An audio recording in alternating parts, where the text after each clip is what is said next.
Hello everyone, this is Nightna. As the topic suggests, today we're going to cover how to run Aponia in Elysian Realm. This video will cover from Aponia's basic mechanics to advanced signet management, and even minor details on gameplay. The goal is to help everyone to complete Abstinence or even Finality easily, so it should be very useful not only for beginners but also for veteran captains. I was using S0 Aponia with 1360 ATK only, so the run should be very easy to replicate. If you don't have her 4 out of 4, you may consider to do it in Abstinence. Aponia herself is strong enough. She can complete Abstinence with 3-star weapon and 4-star free-to-play sticks, so as long as your build is better than that, you'll be fine. You can see this video is relatively long. Please use timestamp to find what you need depending on your current progress. This video is divided into 4 parts. For beginners who haven't tried or are not familiar with how Aponia keys work in Elysian Realm, please check basic mechanics first. For players who just want to replicate the run to complete Abstinence to collect all crystal rewards, you can start from the actual full run with my comments. For players who want to improve their performance and get a better understanding on Elysian Realm, make sure to check theories and analysis on Aponia's Signet Strategy. And for players who want to be Aponia Pro in Elysian Realm, pursuing faster clear on Finality, you might want to check minor details on gameplay as well. Those will help you save seconds each floor. Welcome to part 1, Basics. In Elysian Realm, when you press weapon, Aponia will summon a phantom entering the conviction mode and building redemption meter for her. And when redemption meets 100 and 180, you can press weapon for QTE attack, dealing damage and restoring 600 HP for Aponia. Your phantom, or summon, or stand, whatever you want to call it, will do the QTE animation for you instead. When the meter is ready, hold attack to enter Predictor Sentence form. Powered by one of her key exclusive signets, this form lasts much longer in Elysian Realm. You can also evade while casting Predictor Sentence.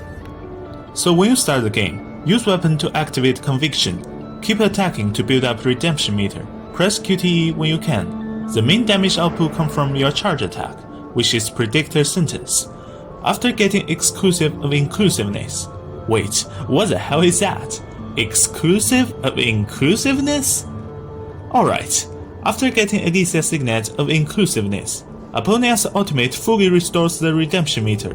The rotation changes accordingly. Always hit weapon QTE immediately after ultimate. It reduces ultimate cooldown by 6 seconds, and hit weapon again after charge attack to have your next ultimate ready. Be aware, entering Conviction will automatically activate Aponia's ultimate evasion, which makes her eligible for Cessna set and Blue from Signets of Stars.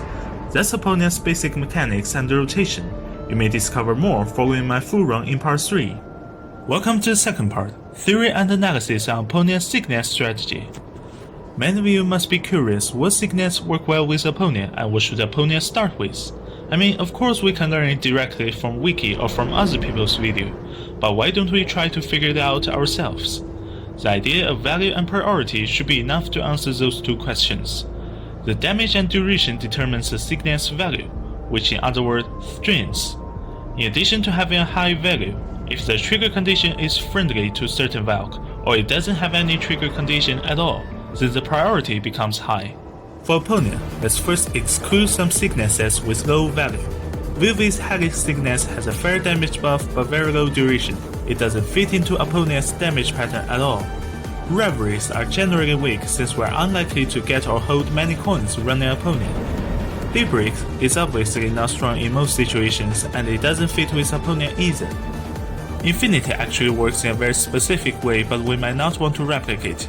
It is a different topic from all the rest, so I put it out of discussion. Gold 1, Vicissitude 1, and Body 1 are out, because the second core is better in almost every situation. And Sentinel 2 is out, since Aponia can actively trigger ultimate evasion and therefore doesn't need that. Decimation 1 is out for obvious reason. It is impossible for Aponia to remain at low HP without the help from core 2. Signets of Stars will not be invited.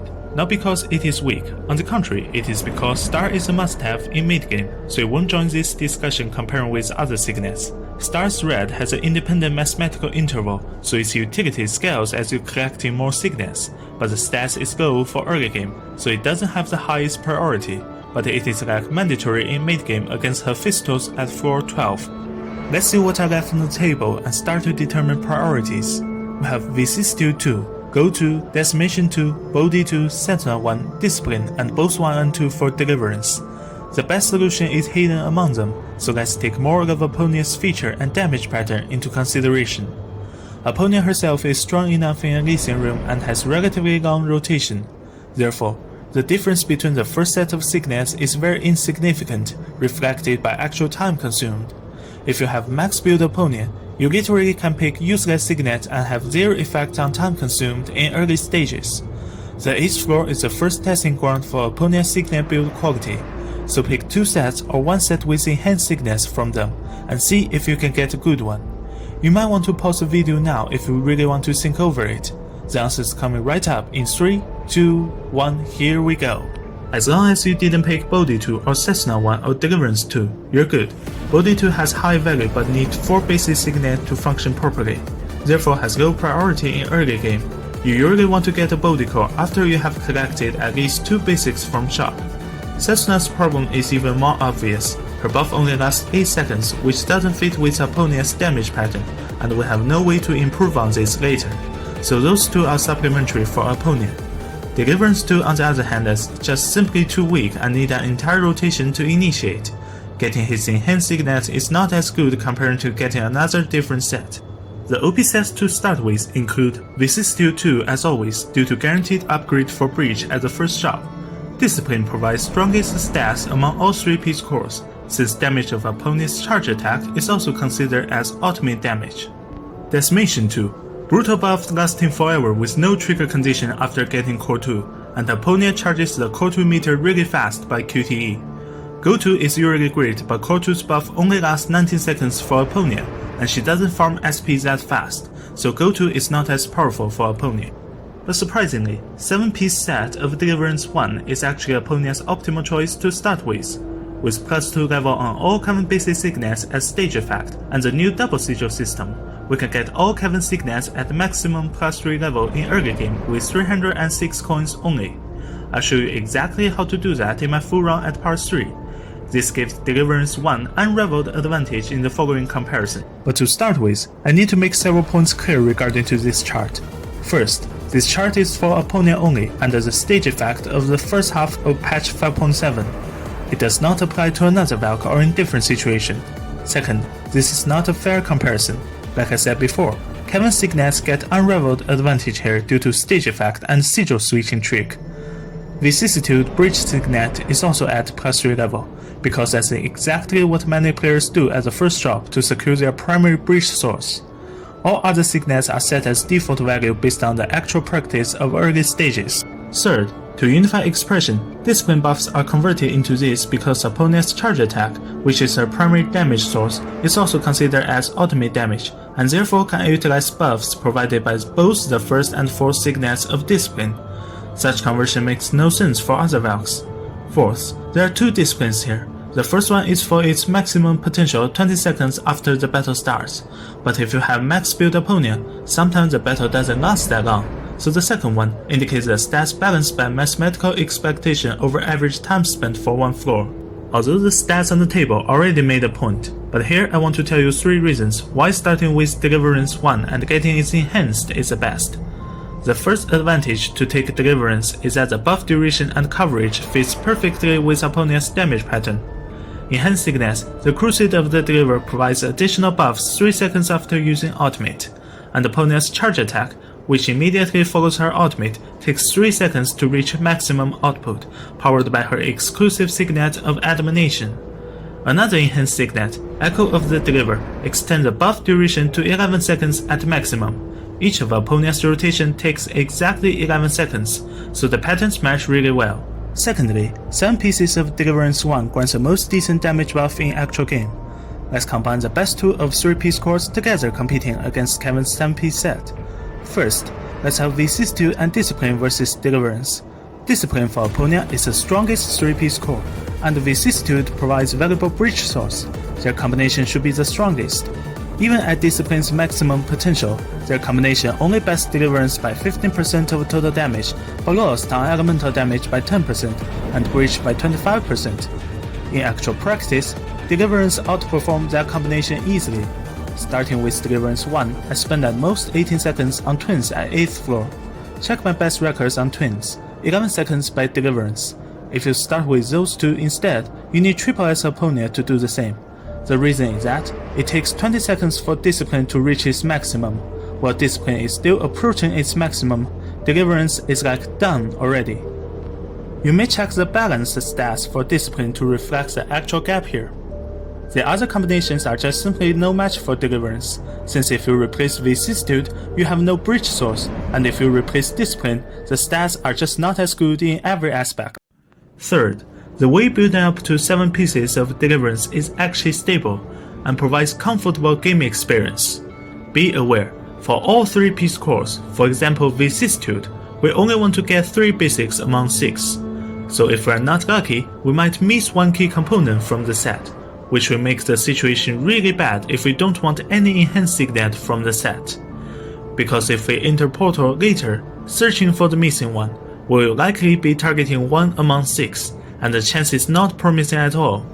But for 7-piece set of Deliverance, we need 4 basics among 6 and 2 enhanced among 3, which makes it almost impossible to go wrong, unless in situation of 2 physical ones and a burst mode one.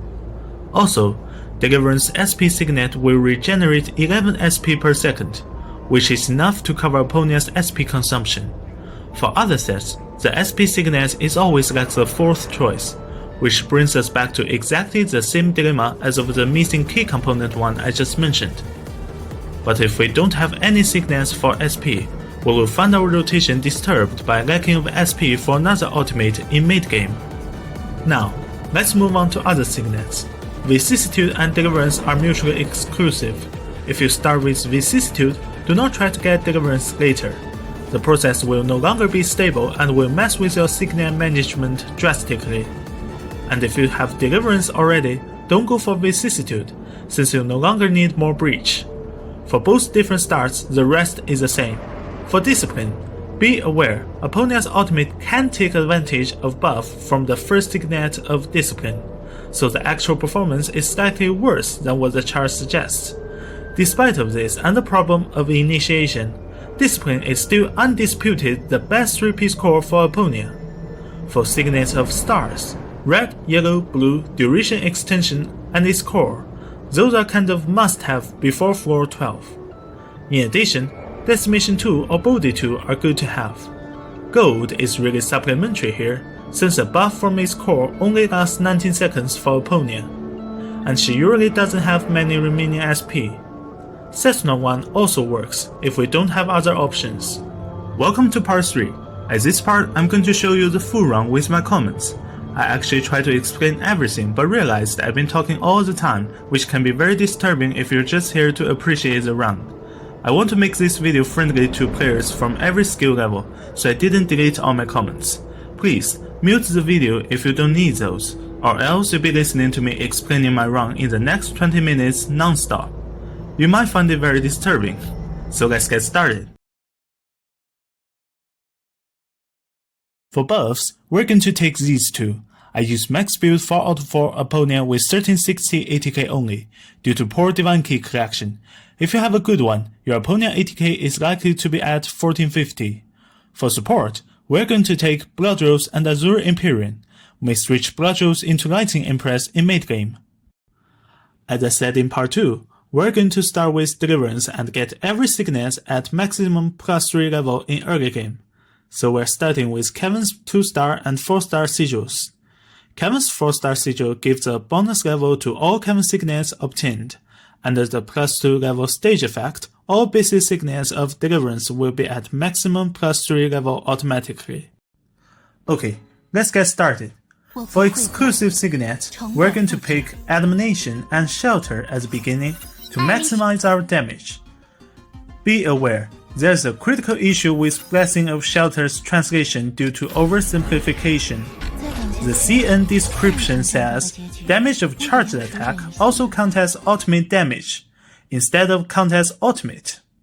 This difference is very important, because ultimate damage can build up Deliverance 2's initiation meter, and can take advantage of Discipline's 4th Signet, but cannot trigger Deliverance 1 or stars yellow and hot. Keep that in mind, your charged attack doesn't count as ultimate skill. It cannot charge up Kevin's sigil either. For any difficulties above abstinence, obtaining Elysian Signet of Inclusiveness as a second floor is highly recommended. Aponia without inclusiveness is like HOF without Rebirth, suffering since mid-game. So please spend 2 minutes resetting until you get an Elysian portal. You may not want to spend more than one in-game reset each time. If you want to follow my method, taking the optimal start with Deliverance 1, it is very important to strictly follow my choice of portals for the first 7 floors. Picking Kevin's portal at 3rd, 4th, and 5th floor. Go to shop at 6th floor and pick Kevin's portal again at 7th floor for bonus. Use in-game reset to make sure you get Kevin's portal. Any variation for portal choice will significantly undermine its power and the efficiency of building it. For 4 basics and 2 enhanced, the order of getting them is not very important. Just make sure you get them all before 8th floor.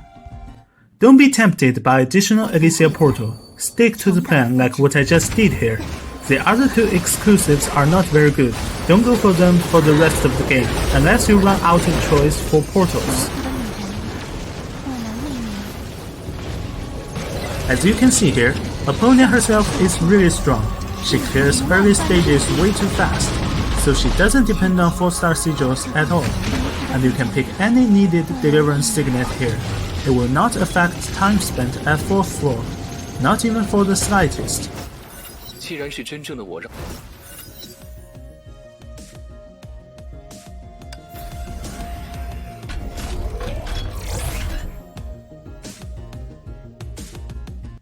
我不会再重蹈覆辙。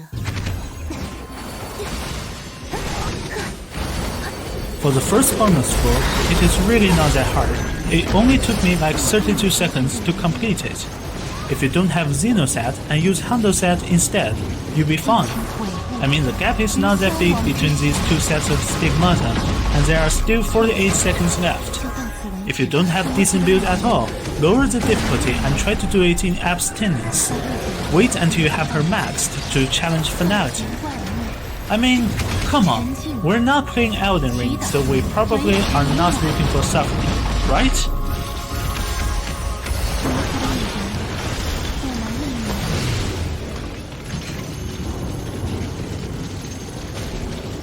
For Signets, we want the rest to damage Signet from Kevin's basics here, but unfortunately, in the run recorded, I got to choose between 2 physical ones and the SP regeneration one, so I picked the SP one, which in ideal situation will be obtained at the 5th floor or 7th floor, but like I said before, the order of getting them won't really make a big difference. 我不会再重蹈覆辙。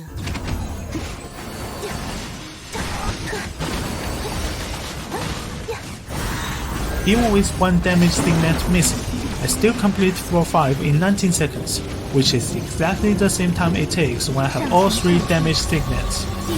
For Signet choice at this floor, normally we prioritize SP regeneration over enhanced to save coins later. If you are at max build and doing speedrunning, prioritize duration extension over SP. But here I decided to pick the damage Signet that was missing, because having a longer duration but missing 1 buff entirely isn't that great.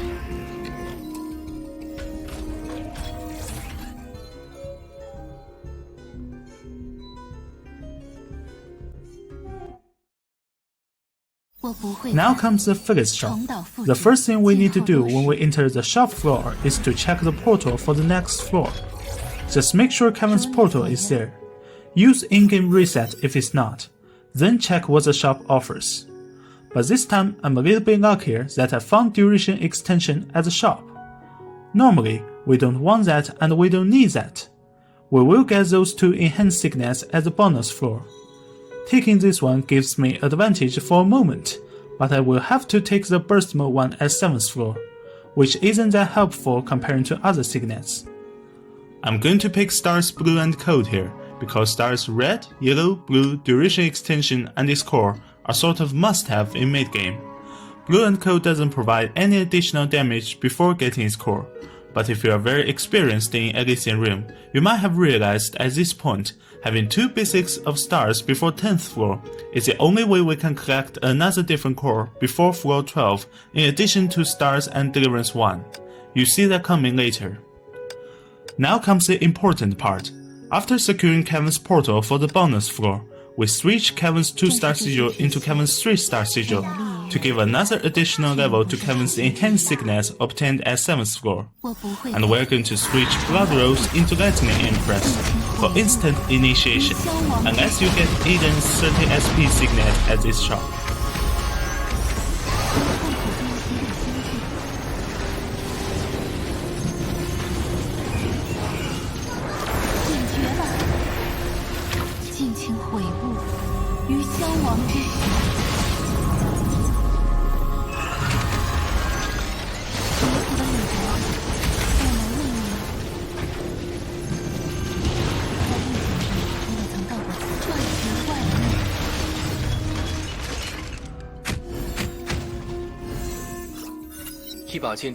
For signets here, we normally want duration extension and buff increase, but this run situation is slightly different.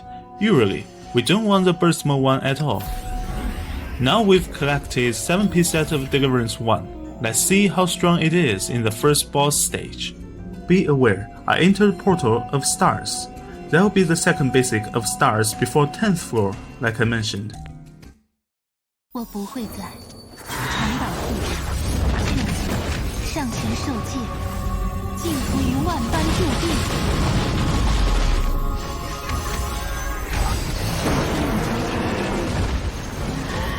在不解中，我也能告过此者，但却只是孤身一人，因此消逝。劝解，上前受戒，尽服于万般注定。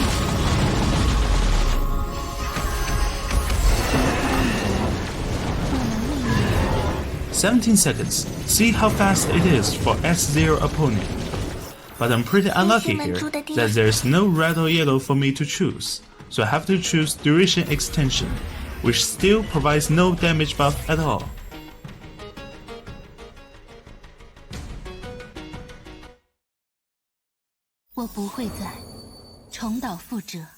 Now comes the Phyllis shop again. Same procedure. Check the portals first, which has nothing I desire, and then check what the shop offers. As we can see, it offers 2 key basics of gold, so we make our plan accordingly. Before actually buying them, let's switch to Eden's 2-star sigil and find the portal of gold for 10th floor, aiming for another core. I used all my in-game reset here, because for me doing speedrun is like get a new record or get nothing. If you just want to complete the stages, do not follow what I just did here. With only Deliverance 1 and stars, you can beat floor 12 easily within 1 minute. So you don't need to take high risks like I did. Just go for stars for every portal before floor 12. I buy both signets of gold after securing the portal for gold, and with enough SP for initiation, I switch Lightning Empress back to Blood Rose for the rest of the game. Now we want to upgrade for both Kevin's enhanced signets to level 3. With 2 bonus levels from double Kevin sigil, we only need 306 coins to upgrade them to level 3. But here I choose to upgrade Star's duration extension as well, ensuring that the buffs can cover the final strike of our charged attack. I ran out of in-game portal reset already, so I switched to Eden's 4-star sigil, which I will be using for the rest of the game, and switch out Home Lost to make sure that I can get a portal of stars at 11th floor.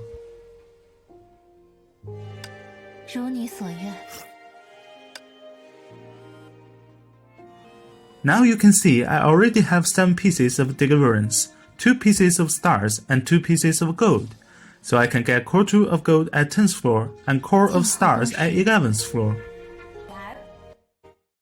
我不会再重蹈覆辙，沉静吧，祈祷为时已晚。痛苦中心的心智， I clear floor 10 relatively slow in this run, because the 2 basic signets of stars I got is not providing any damage buff so far. It would be much better if I got red and yellow first, instead of blue and duration extension at first.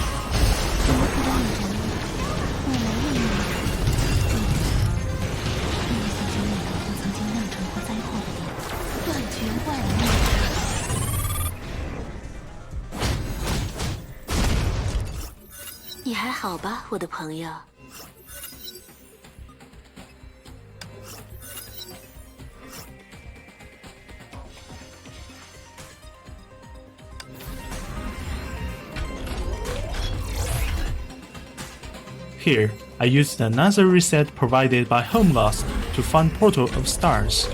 Now I've secured Stars 4 basic signets and its core before floor 12, just like my plan. This is not done by being lucky, but by having a good signet management skill. I know exactly what the condition is. I know what I need to get before certain floor. I make my plan accordingly, and I improvise regarding to random offers at shop. So it is not like being extremely lucky makes me here. It is like only extremely bad luck can stop me from getting here. My advice to every ER player is, try not to complain about bad lucks and RNG in ER. Try improve your management against all odds and improvise.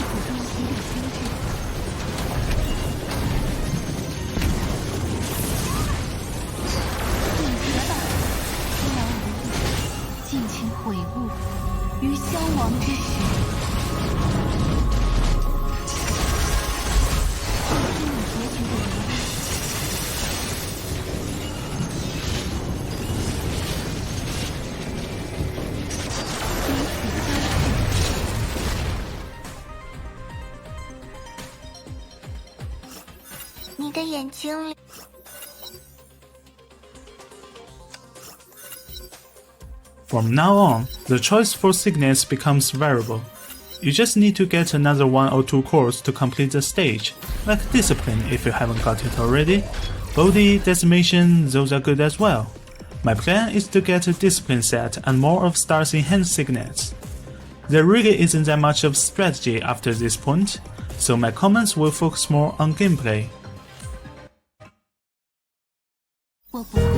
Now comes the Hephaestus many players struggle at. Start with Weapon QTE followed by Ultimate, save support and Eden Sigil for a moment for Eden Code to buff to activate.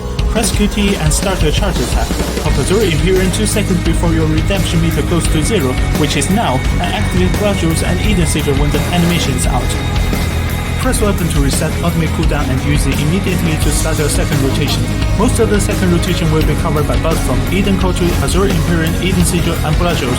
Unfortunately, we cannot see what's going on with Hephaestus health bar right now, but I'm pretty sure it is melting really fast. It's like only 20 seconds from the battle starts, but Hephaestus health bar is already dropping low. Unfortunately, I don't do enough damage, so I have to do another rotation to finish him off.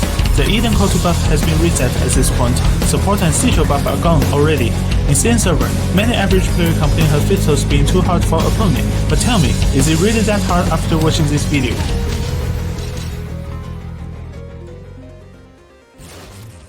For enhanced signets of stars, we're going to prioritize this one. 50% bonus total damage with independent mathematical interval is going to help significantly against Husk Naigu Skater.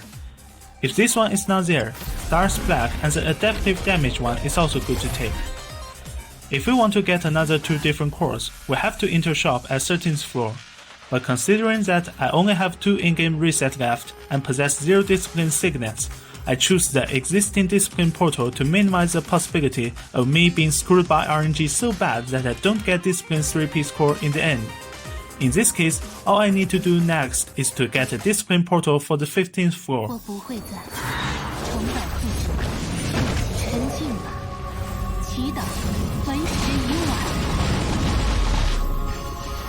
There really is nothing special for floor 13's gameplay, nothing you need to pay attention to. And I've been talking too much in last floor, so I want to take a break here. Just enjoy the battle, please. Wait, what? Is it over already? What the hell is this? 11 seconds for floor 13? Come on, give my break time back to me. This is way too fast. Alright, for discipline signets, we want to get 6 no decadence first. Its effect has been changed in this patch. 我不会再重蹈覆辙。 Shop floor. Same procedure. Check the portal first and then check what the shop offers. This shop offers nothing I desire. It offers 2 discipline signets, but they are the SP regeneration one and the initiation one. They really don't help much. Next step. Reset until I secure a portal for discipline, and then purchase and upgrade signets. I decided to purchase the unworthy SP regeneration signet, because I want to guarantee that I can get those 2 damage signet at 15th bonus floor. If I enter bonus floor possessing only 1 signet of discipline, there's a fair chance that I will miss 1 key component in the end. At critical moments like this, I want them guaranteed instead of betting on my luck. 静候多时。 For upgrade, it really depends. Just upgrade those valuable signets. For buffs with independent mathematical interval, like Stars Red or the enhanced one for type counter, the priority is highest. Here I choose to max the type counter one to improve my performance against Husk Nidus later.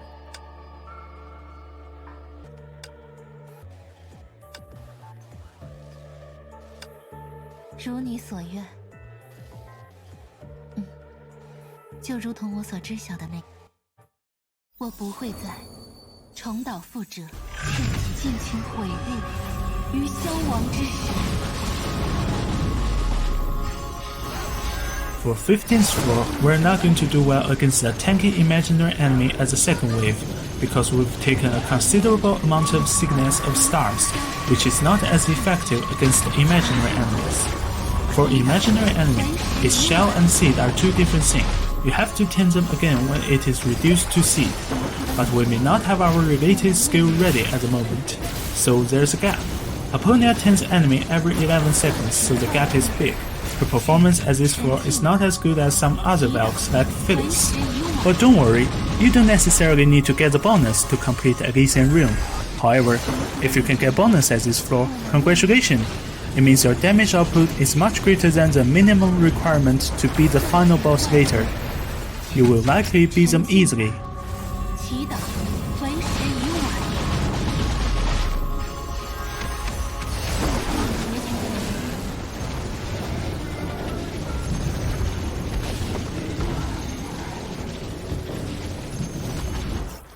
只要你能够安然无恙。 I got those 2 damage signet at this floor, which is no surprise to me, because like I said, picking 2 out of 4 is guaranteed. "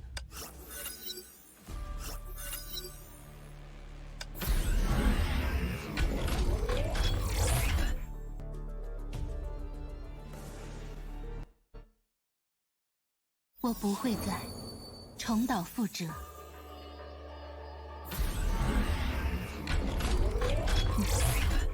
就如同我所知晓的那样。 Here comes the last shopping opportunity. No need to check portal, buy what we need and upgrade what's valuable, and prepare ourselves for the mighty Husk Nidus. Now let's turn on the music and get hyped. For Signet, I choose to upgrade Stars Red and Hot here. Like I said, its power scales in late game. We always want it maxed if we have a chance to.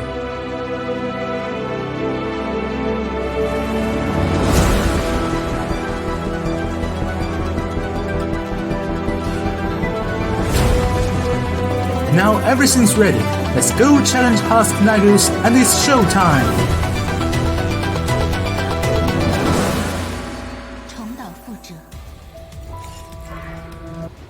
Wait until Husk is no longer invincible. Press weapon and ultimate to start our first rotation. Help Azure Imperium as well as our charge attack.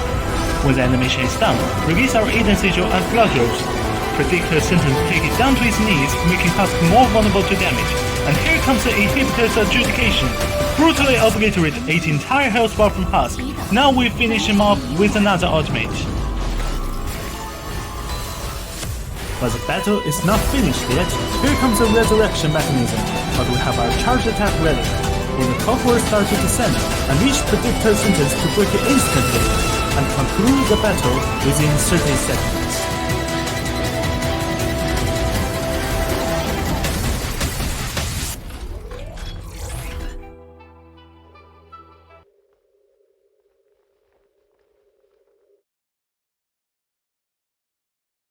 For Mobius, the gameplay varies depending on your Signet build. There is no trick to it, so I'm gonna conclude this part while you're watching me fighting Mobius. Excuse me because the video is already too long. I put a considerable amount of information in this part.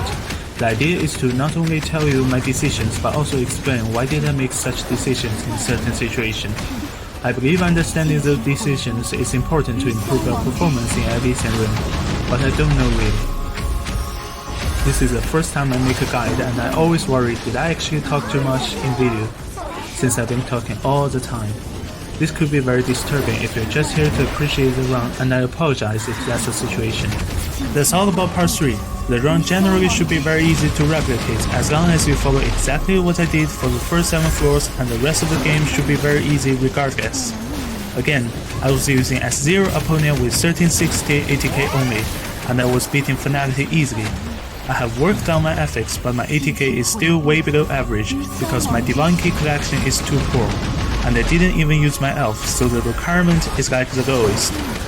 There are so many time remaining for each bonus floor and boss stage, so there's a huge space for trolling. Good luck with your run.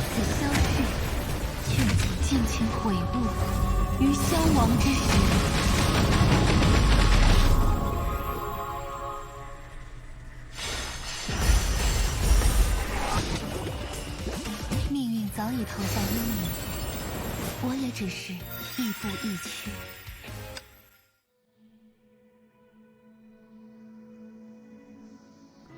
For Signets, I got 3 exclusives, 8 pieces of Deliverance 1, which normally should be 7, red, yellow, blue for stars plus duration extension and type counter, standard 3-piece core of Eden, and a discipline set. It's pretty clean. Before we step into part 4, I have to make my points clear, because part 4 is designed for potential Aponia Pro players who want to challenge themselves by clearing Finality fast. If you want to proceed, then assume that you have at least the same level of build as my Aponia, if not better. If you haven't got her max, you may not be able to replicate certain tricks due to lack of damage. Tip 1. Position yourself wisely. Aponia's charge attack and ultimate covers the entire field, so people tend to ignore the positioning. But in early stages, positioning is very important because you need to attack to build up your redemption meter to start your rotation, and it can get interrupted by enemy attack. Check how I position myself during my charge attack at 2nd floor. I position myself in a corner because when the second wave spawns, they are likely to be in the same direction, so my attack are more likely to hit them all and interrupt their movement instead of me being interrupted. You don't want to stand in the middle of the field and have one enemy spawn right behind you. It is either their attack or your own evasion that will interrupt your attack sequence. You don't want that to happen. Later, if you use certain sigil, like stars or gold, you want to position yourself within the area of effect. And you don't want to position yourself neither too close nor too far from your enemy. It's pretty easy to understand why not to position yourself too close to enemy, but you might wonder, why can't we position ourselves too far from enemy? This will lead to the second tip. Make sure your QTE actually lands on enemy. Since this is a pro tip, I assume that most of you will have discipline set at a certain point in game, and this is related to the recent change of Discipline 6, No Decadence Signet. After your QTE attack hits an enemy, gain 25% total damage and exaltation points will no longer reduce in any case for 15 seconds.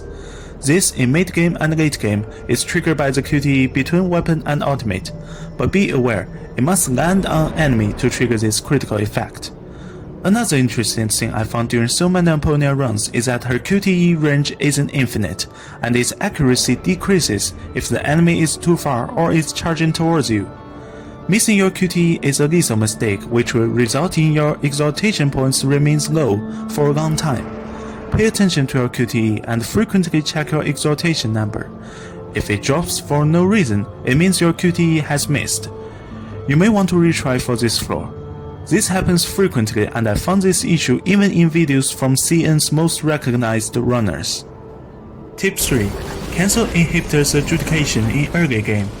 If you paid attention to my full run, you might have realized that at floor 3, 4, and 5, I always cancel the final strike of my first charge attack by ultimate and start the next charge attack. Max build Aponia has overwhelming damage, Inhibitor's Adjudication has a 3-second animation and it actually decreases your DPS in early game. Cancel it will help you save 2 seconds each floor, but only in early game. After the first drop, we do instant initiation by ultimate and will not be able to cancel it anymore. Usually, I pop ultimate right before my redemptions goes to 0, but this depends on your ATK. If you have ATK way higher than mine, like 1400 and above, use your ultimate when you can finish off the current wave by ultimate. I believe top MA players and the base players are very familiar with this concept. Tip 4. Optimal Signet Strategy and Condition. The optimal Signet quality when you reach floor 12 should be something like 7 pieces of Deliverance plus 4 pieces of Discipline and 5 pieces of Stars. The condition is very strict for such build. After secured 7 pieces of Deliverance, we need 3 basics of Discipline and 4 basics of Stars. That's 7 Signets in total. 3 Signets are guaranteed from floor 9 to 12 minus the shop. Now we know that we need to secure 4 Signets from 2 shops plus floor 8. So in actual practice, instead of portal RNG, shop might screw you badly. If we can get 2 basics of Discipline and 2 basics of Stars before floor 10, then we can get Discipline core at floor 10 and Stars core at floor 11. There are better situations than this one, but the chance is insignificant, so I don't really expect that to happen. You can substitute Discipline by any other 3-piece cores and the conclusion doesn't change, so the chance is decent for getting another core beside Deliverance 1 and Stars, but is strict if you want that one core to be Discipline specifically. Tip 5. Do not press QTE before your last charge attack. You might have realized that your QTE has a weird animation that will delay your charge attack by 1 second. The QTE is for reducing ultimate cooldown, so when you are not going to have another rotation to clear the stage, just skip the QTE. Hold attack immediately after ultimate for the last charge attack. This will help you save 1 second each floor. It may sound trivial, but that's 13 seconds in total for one run. That's all for part 4. There are actually many pro tips left behind, but they are more like tips for Elysian Realm in general, and the video is long enough, so maybe next time. For credit part, I'd like to thank my friend Bahi for joining discussion with me, which helps me promoting this idea, and also thank him for encouraging me to make this video. The video wouldn't exist without his encouragement.